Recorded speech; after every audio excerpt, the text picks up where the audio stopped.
Hello, everybody.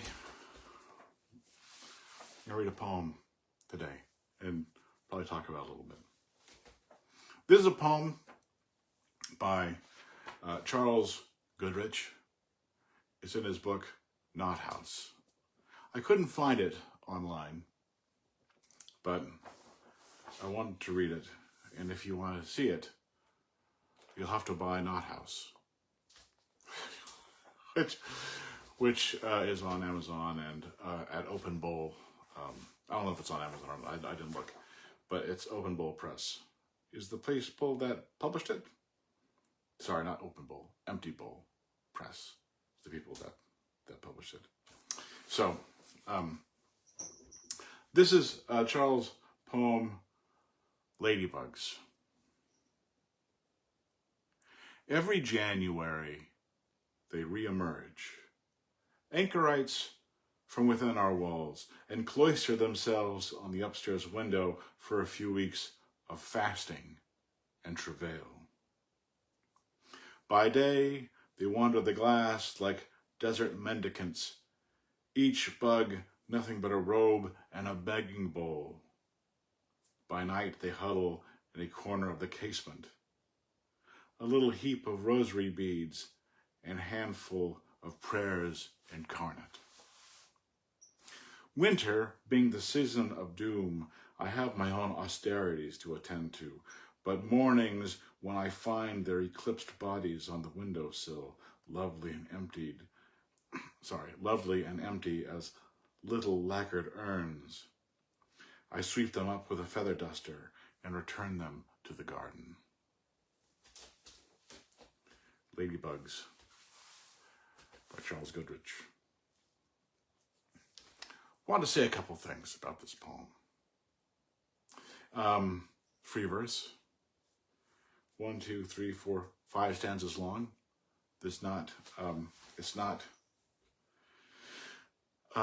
standardized for the number of lines in the stanza, nor is it standardized by the length of the line. There's a number of enjambed lines here, but what Charles does very well is he punctuates this so I know exactly how to read it.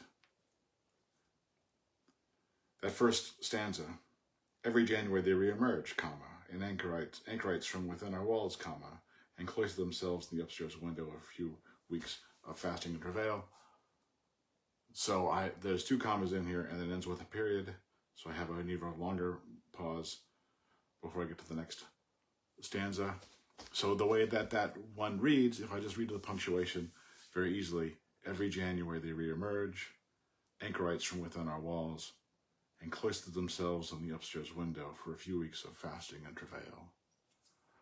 So this does have a kind of rhythm, an interior rhythm that's easy to read and actually a joy to read. And partly what that does is it's set up by the way that he cues me in on it. The thing that stands out most to me about this poem specifically is that there's a lot of imagery in it. This is a poem about ladybugs. And this is a poem that has a lot of words and images in it that are specifically kind of spiritual and Christian. Some of the words are a little bit unusual, and so I actually had to kind of as I was preparing for this, I had to look them up. So, every January they reemerge, anchorites from within our walls. Anchorites. Anchorites is someone who withdraws from society for religious reasons. It's like a hermit, right? And cloister themselves on the upstairs window. Cloister. That's someone who, like the last one, has removed themselves from the world, right? Again, like a hermit or like a monk.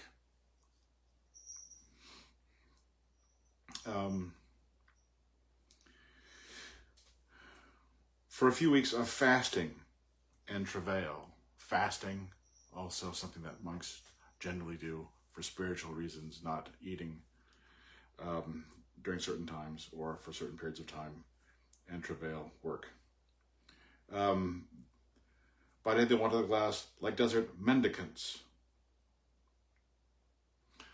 A mendicant is somebody who, for religious reasons, begs for food, like a friar would. Or, I saw a video this past winter of some Eastern monks who are walking across the United States, and they have given up personal property and rely on the kindness of others for their food and shelter.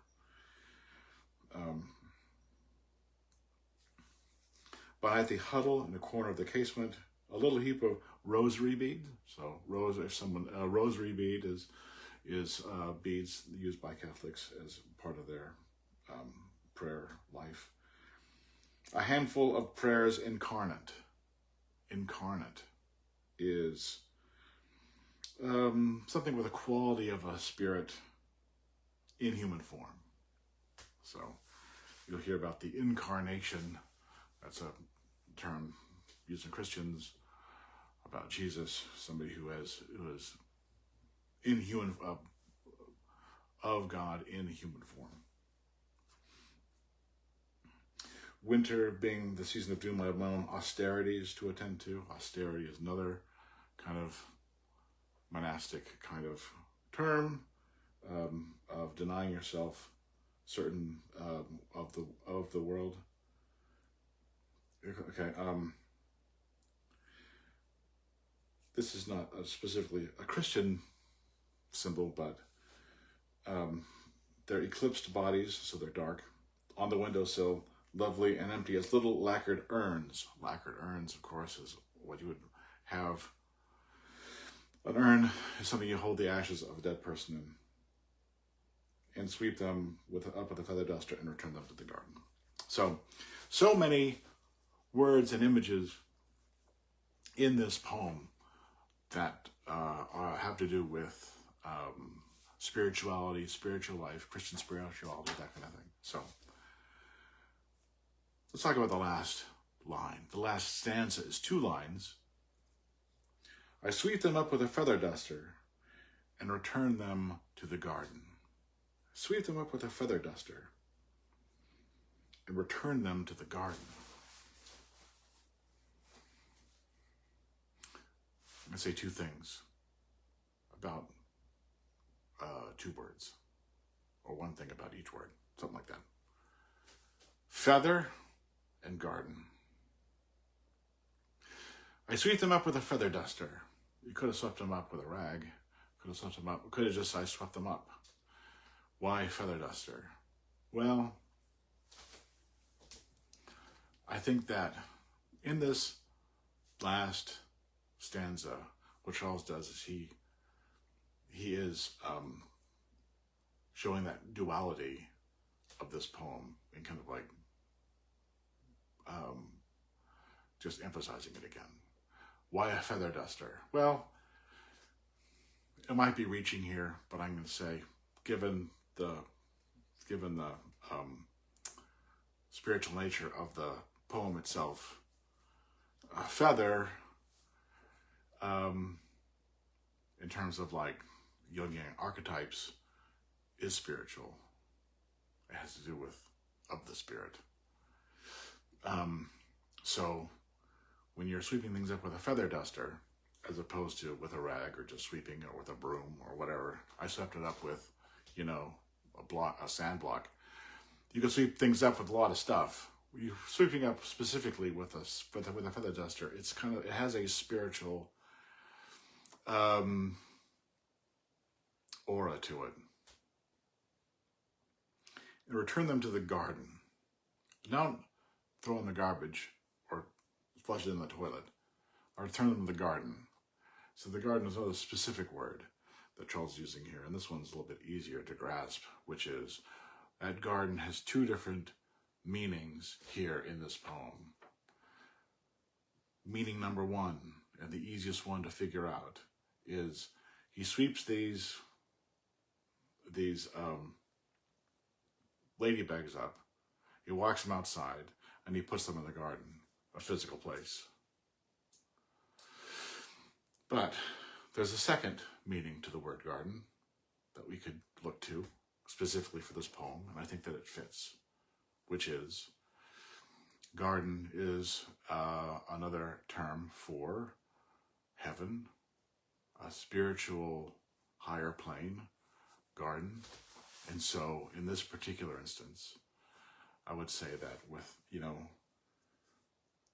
he takes the dead bodies, the lacquered urns, these spiritual creatures, and returns them to heaven.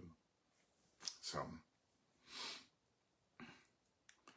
this is one of those poems that you can read, enjoy, it's nice, but it also invites you to take a deeper dive if you want to, and kind of like let it sit with you for a while. If you're going to workshop a poem like this, how would you do it? I would say that one thing that you could do is, this is a poem that's about ladybugs, but it's also about something else. And so to be able to hold those two things at the same time is an interesting poem to read and a nice challenge for a poet.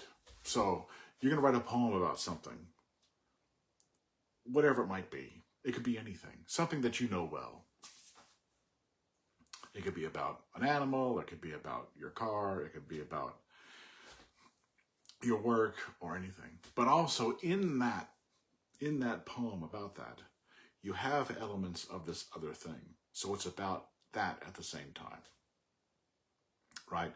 And so that might be about death, or it might be about politics, or it might be about, democracy, something big, right?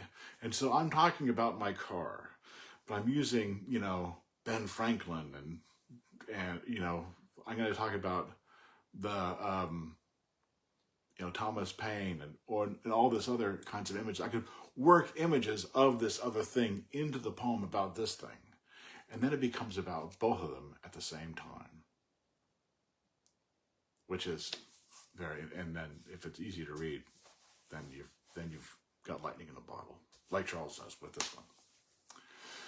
So anyway, see you next time.